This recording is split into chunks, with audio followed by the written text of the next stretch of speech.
New developments in the case of Amanda Knox, the American woman currently serving a murder sentence in Italy. Knox was an undergraduate just beginning a year abroad when she was accused of killing her English housemate in 2007. She's been behind bars ever since, but now comes an appeal which has her family hoping she might be released. ABC's Elizabeth Vargas reports tonight from Italy. Elizabeth, there is so much at stake in that courtroom.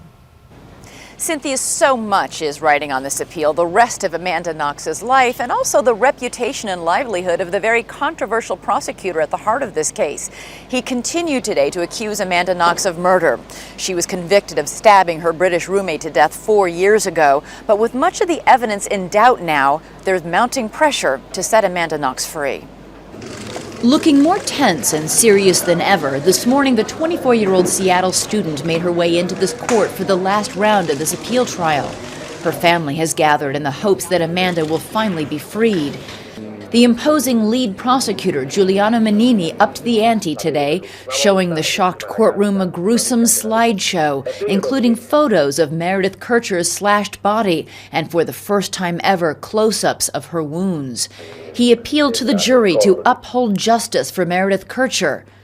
After court, Knox's parents said this first day went as well as they could have expected. It's emotionally draining because we worry about Amanda. For Amanda's family, this is the culmination of a 46-month ordeal. We're bringing extra bags so that we can bring her things home. They have made the 6,000-mile trip from Seattle to Italy nearly 100 times. Her mother, Edda, hoped this trip will be the last. Hi, how are you? Finally, freedom may only be days away. We always told Amanda that she was going to get out of there and that we were here for her, that she was not alone. She's had to survive, and she did.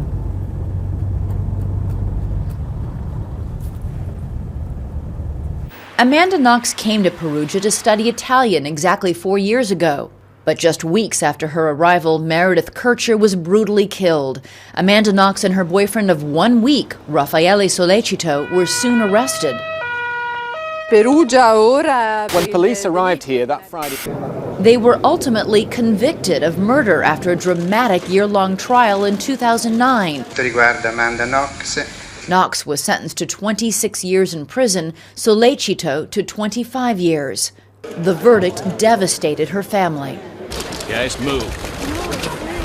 Move. Anger and just disbelief on how a judicial system could even come up with a verdict like this. This is completely unjust, and I'm in complete shock. How will you continue to do this, Kurt? This has cost you a fortune. We'll figure it out. I mean, she will not be left here. Now, 2 years later, they are as hopeful as they have ever been. For the first time, this epic legal battle seems to be going their way. We've always known that Amanda's innocent, and the light has always been on at the end of the tunnel, and now it's shining even brighter. During Knox's appeal this summer, the two court-appointed independent experts reviewed key DNA evidence used to convict them. A kitchen knife, the prosecution claims, has Knox's DNA on the handle and Kercher's on the blade, and a bra clasp with Sollecito's DNA on the hook. Their detailed critique blasted the evidence collection and the DNA testing, raising serious questions about the prosecution's case.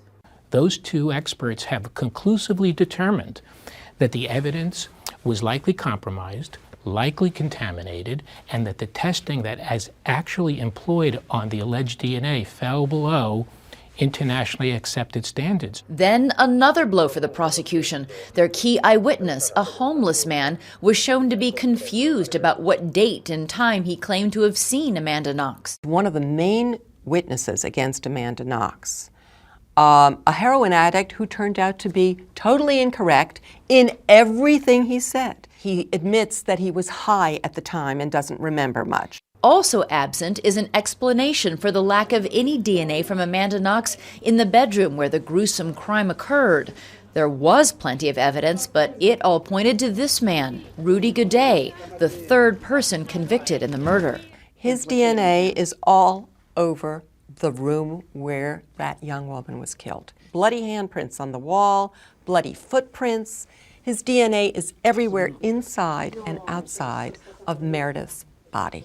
Gaudet even admits he was in the bedroom that night and initially told police Knox and Sollecito were not there. Today, Manini pleaded with the jury of 2 judges and 6 citizens not to give in to media pressure to acquit Amanda Knox, or to be swayed by the growing criticism of the prosecution's handling of the evidence.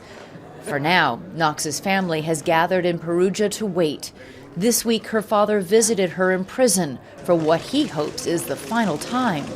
She's calm inside because she knows she's innocent, but it's the jitteriness of what's going to happen when we really get into the court of law, and what will they decide her life will be. Tomorrow, the prosecution will continue its closing arguments. Convinced of their case, they're actually asking for a harsher sentence for Amanda Knox, life in prison.